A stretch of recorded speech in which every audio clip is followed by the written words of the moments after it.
Hello, friends. Wishing you a happy new year and very successful year of 2021 and much better year than 2020. Welcome back to Crispa Inside Cave. Let us see what is there in today's topic.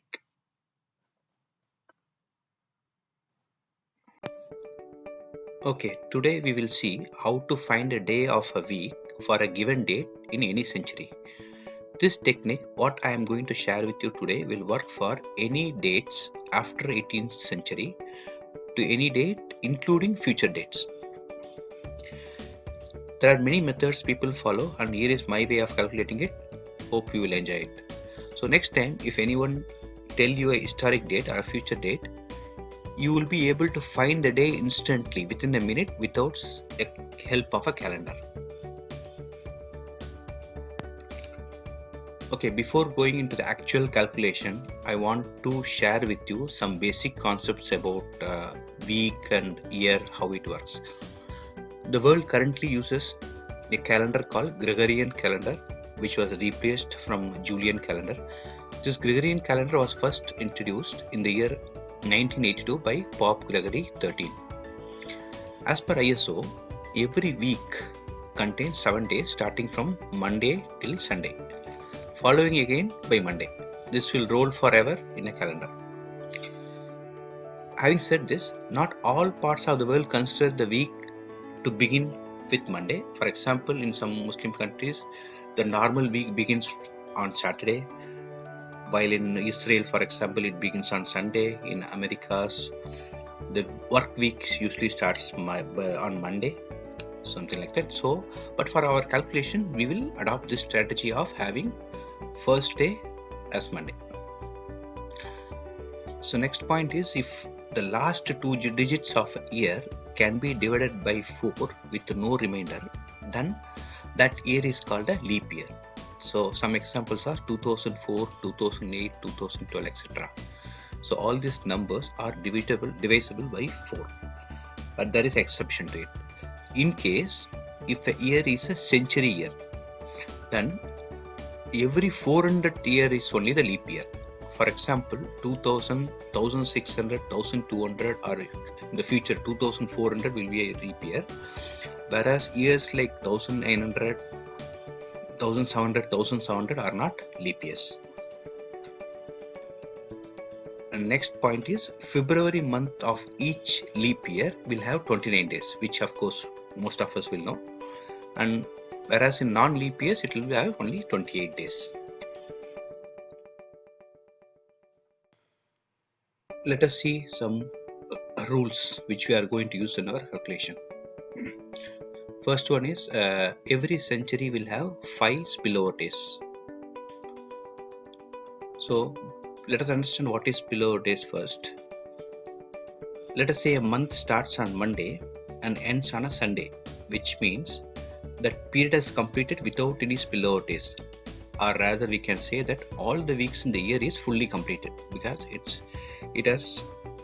is divisible by 7. Good example for this, February month in a non-leap year, which is containing 28 days, which is divisible by 7.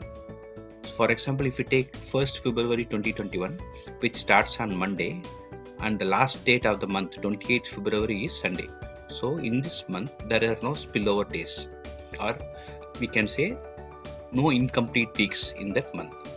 But if we take the example of January 2021, it starts on a Friday but ends on Sunday. So here it contains 3 spillover days.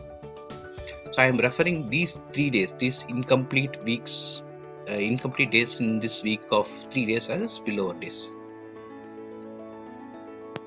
The next one is, every 4 centuries will have 0 spillover days.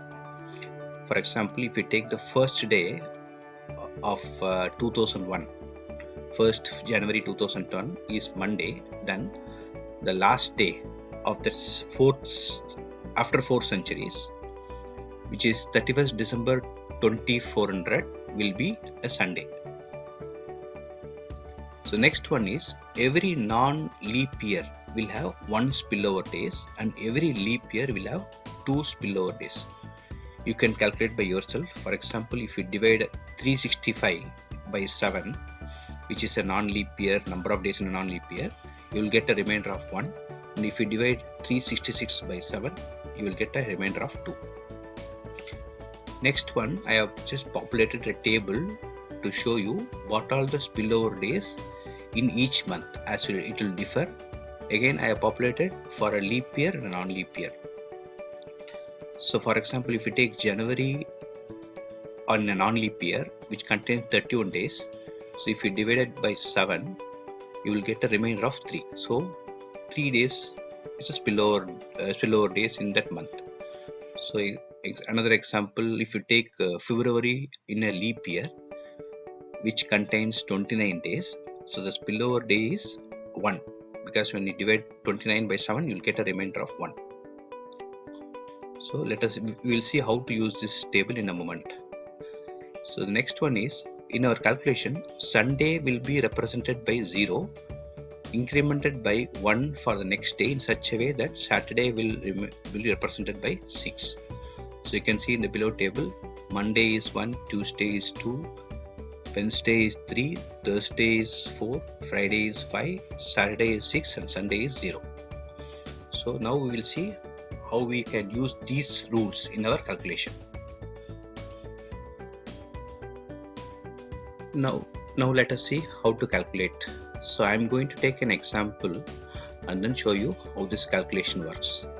So my example here, I have taken 12th December 1950, and you can see that I have populated in 4 different segments. Date in one first column, month in another column, century in different column, and year in a different column. Why this is? Because I am going to apply different rules for each of them. So I am dividing this into 5 different columns and going to use our rules and calculate those values. So date is very simple, we can write it as it is, whatever the date given there, which is 12. I am just written 12 here. So next one is spillover days up to previous month. So here in our example, we have taken 12th month. So up to 11th month, what was the spillover? So we are going to write. So for that, we need to refer to the table which has got spillover days for each month. So this is 1950 is a non-leap year. So I am going to add all the days, spillover days from January to November, and just going to put it here, which is when I add from January to November in a non-leap year, it comes to 26. So I have written 26 here. So next column is about spillover days up to the century. So here the century is 19. So here 2 rules apply here from the rule book.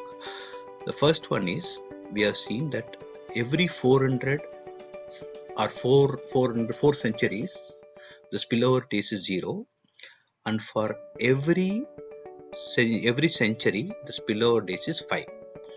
So if I divide 19 by 4 to remove the 0 spillover days, I get a remainder of 3, and I am going to multiply by this 3 by 5, because each century got 5 spillover days. So keep it as it is for now. The next one is spillover days in a non-leap year. So now we have come to year. So here I have divided them into 2, non-leap years and leap year, because we have different spillover days for a non-leap year and leap year. Again, we are going to take up to previous year. So in our example, the year is 50. So I am going to take 49, which is up to the previous year. So I have to remove now the leap years. So if I want to remove leap years, I'll just divide 49 by 4. So I'll get an answer of 12. So 12 is the leap year, and if I remove 12 from the 49, 37 will be my non-leap year. And we have seen in our rule that all non-leap years will have 1 spillover days and leap years will have 2 spillover days. So non-leap year I am going to multiply by 1, and leap year I am going to multiply by 2. So now I am writing the calculations again. So date is 12, and then spillover days up to previous month is 26. Spillover days up to the century is 3 into 5, 15. Spillover days in non-leap years is 49 minus 12 into 1, which is 37. Spillover days in leap years is 12 into 2, 24. So the difficult part is over now. So we have to just sum all this. So when I sum 12 plus 26 plus 15 plus 37 plus 24, I'll get a value of 114. So again, I'm going to remove spillover days, completed days from here, and find out the spillover days, for which I'm going to divide this 114 by 7, wherein I'll get 16 completed weeks, which I'm going to ignore, and 2 remainder. Again, if you go back to the rules, the second day is Tuesday. So we can conclude that the 12th December 1950 is Tuesday. And I have shown here the calendar to prove that.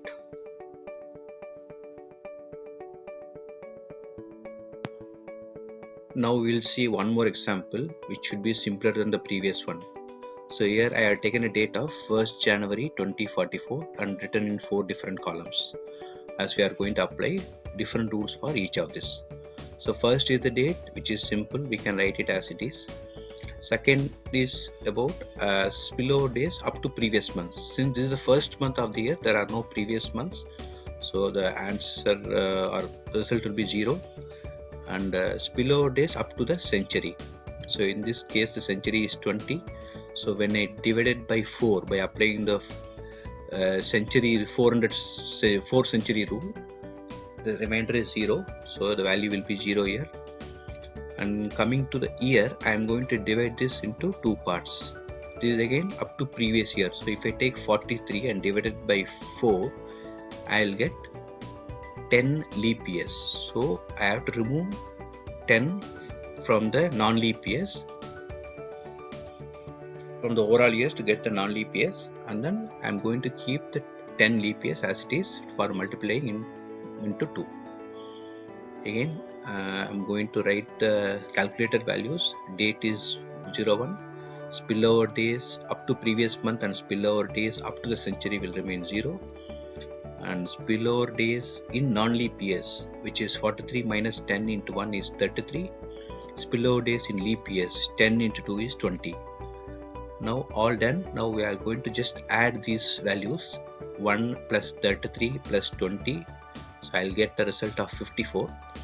Again, from 54, I am going to remove the completed weeks, for which I am going to divide it by 7. When I divide it by 7, I'll get the complete weeks of 7, which I am going to ignore, and the final remainder what I get is 5. So in our rules, the 5th day is Friday. So we can conclude that the 1st January 2044 will be a Friday.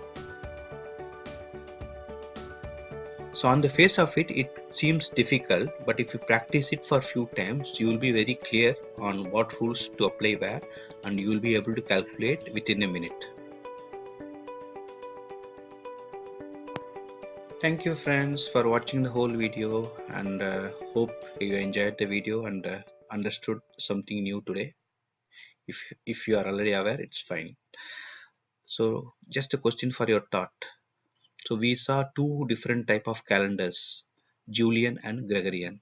So do you know what is the difference between them? If you know, just leave it in the comment section. Thank you, bye bye, and see you soon in another video. Bye.